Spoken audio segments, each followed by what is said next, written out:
Случайно попадналия в залата човек, конфликтите могат да се сторят много повече, отколкото единомислието.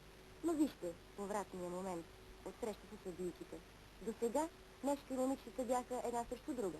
От сега нататък ще бъдат една до друга. Да, наистина.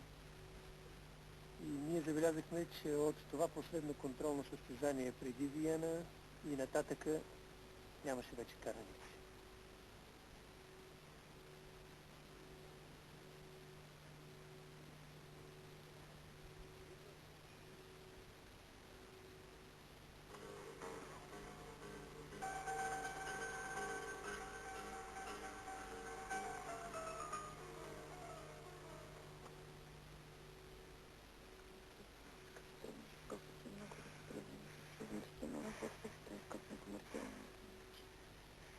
Там, да кажем, влезе сложен елемент на естественото на много грубо си ударил.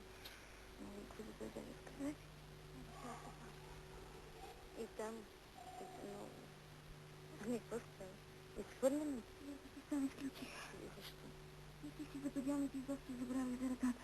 Къде? Не ги молите. Какво в мен напред за ръката, след това за падяното?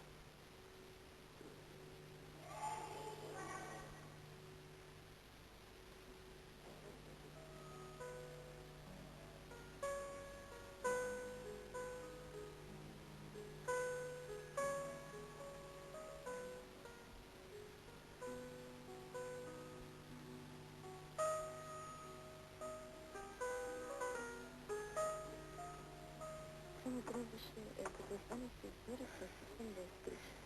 Трябваше да стигна до някъде спри. Да. Не беше остане съвсем като елемент. Добре, браво. О, така много. Нищо няма.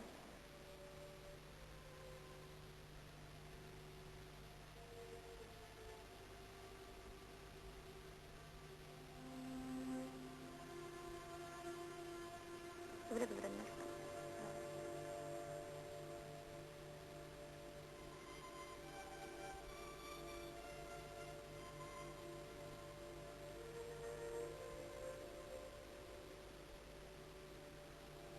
Пускате ли, че във Виена ще ви бият?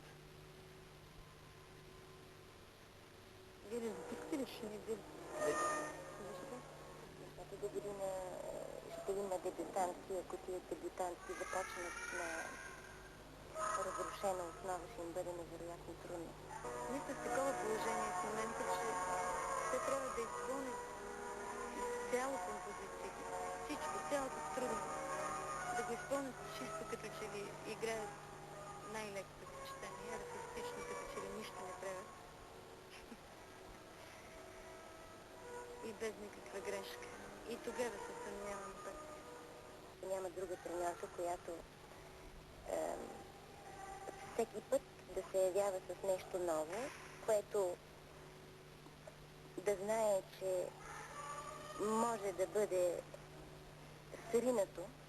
Ами ако, да речем, загубите сега във Виена? Ами ще ме разкритикуват известниците. Ще го преживеем. 10 ноември. Утре се заминава за Виена. Щом каките заминават, малките трябва да ги изпратят. А сега една изненада. Ще видите изпълнение на Лилия Игнатова, Анелия Раленкова и Диляна Георгиева. Диляна Георгиева с бухалка.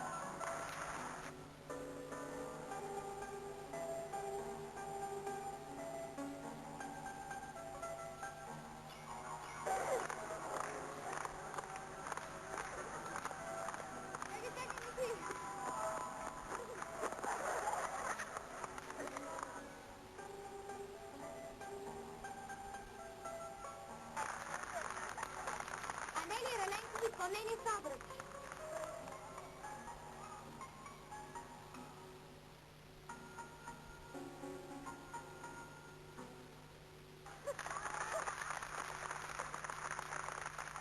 Последни ще играе Лилия Игнатова, Кармен с бухалки.